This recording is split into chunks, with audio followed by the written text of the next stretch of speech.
Magandang oras mga ka-good news. Nako, sinampulan na ni Donald Trump ang kanyang sinabing meron siyang i-deport na milyon-milyong illegal na migrant worker sa Amerika. Well, ito ang isang video na magpapatunay nito na ayaw ni Donald Trump sa mga taong ito. At ano ang rason? Dito sa bidyong ito atin malalaman. One of the first calls I'm going to make is to Mexico. You stop letting people come in through our border. Administration is sworn in. Well, ito yung video kung saan 1,000,000 ang lumabas ng Mexico. Ayan meron silang karaban. At lahat ng yan ay papunta sa US-Mexico borders. Kaya nasisira nga doon yung mga barbed wire na nilagay dahil sa pirsahang pumasok ang mga taong ito sa Amerika. Ang iba diyan ay hindi nakapasok dahil sa merong gwardiya ang borders, pero karamihan ay nakapasok ng illegal sa Amerika dahil sa Mexico-America border na yan. Kaya Donald Trump, ito talaga ang ayaw niya. Kaya ang mga Latino ay hindi bumubuto kay Donald Trump.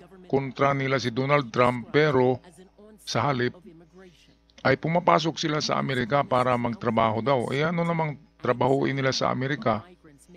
Kunti lang sa kanilang professionals. Hindi katulad sa Pilipino, sa mga Pilipinos, na kung pupunta ng Amerika ay merong legal work. Merong ibang konti lang na TNT na Pilipino. Pero dito talaga sa mga Latino, galing Mexico, karamihan diyan, Venezuela, ay pumasok sa Amerika na walang mga skills, walang papeles, walang working visa.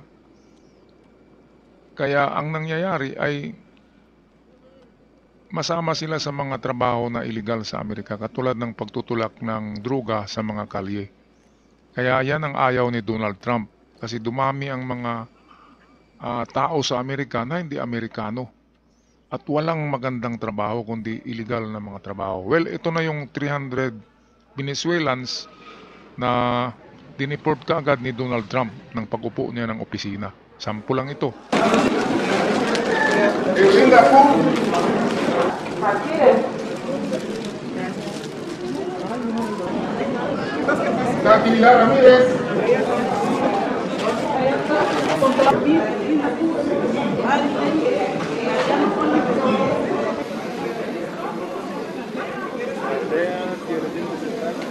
Porque nosotros aquí no vamos a robar, sino que vamos porque necesitamos. Nosotros sufrimos de pobreza aquí en nuestro país. Ito talagang tinutuo ni Donald Trump. Ang sabi niya na mass deportation ang gawin niya, lalo na yung mga Mexican na pumasok na walang legal na papeles para magtrabaho sa Amerika.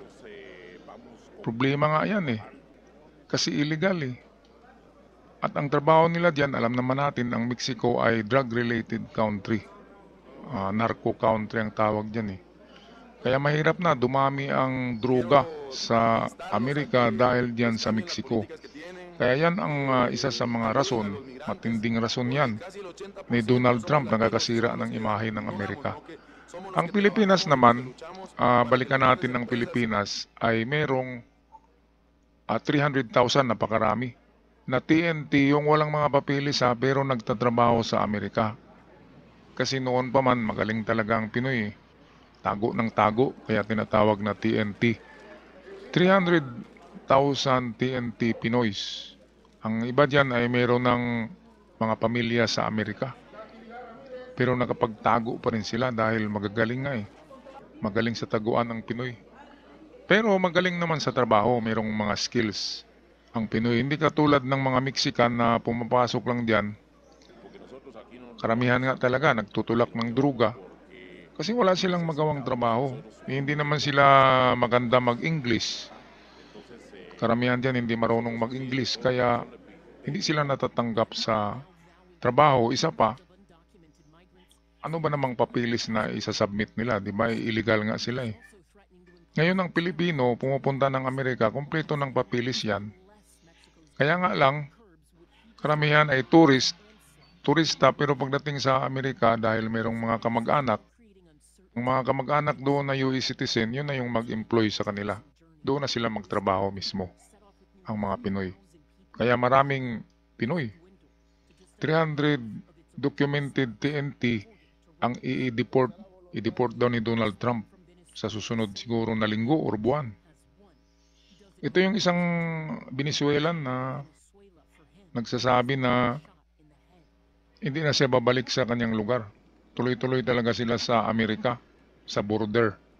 At doon magmakaawa sila sa Amerika, napapasukin sila sa border. Siguro naman, kapag may mga magandang dokumento na dala ng mga papeles at mga profesional, ay pwedeng papasukin niya ng Amerika kasi kailangan ng Amerika ng professional workers. Pero yung walang skills at hindi kailangan ng Amerika, hindi yan pwedeng papasok sa Amerika. Mabuti pa diyan ay gagawa diyan ng isang syudad sa border ng Mexico, Amerika. At diyan patitirahin niyang mga lumayas doon sa Mexico. Okay, so ito lang ang ating video sa ngayon mga ka-good news. Ito yung 300 Venezuelans na sinampulan kaagad. Dinideport ni Donald Trump, gumastos ang Amerika ng plane ticket ng mga ito para madaling makabalik sa Venezuela. Ngayon ang problema niyan, pagdating sa Venezuela, baka huhulihin din yan ng Venezuelan government kasi nagkalat sa Amerika, di ba? Pero tao nila yan eh. Kanilang citizen yan, kaya obligado ang Venezuela na tanggapin sila kasi mga Venezuelan yan. Okay, so hanggang sa muli, mga good news, ako'y magpaalam na huwag kalimutan mag-subscribe sa ating channel para palagi kayong updated sa ating mga bagong uploads.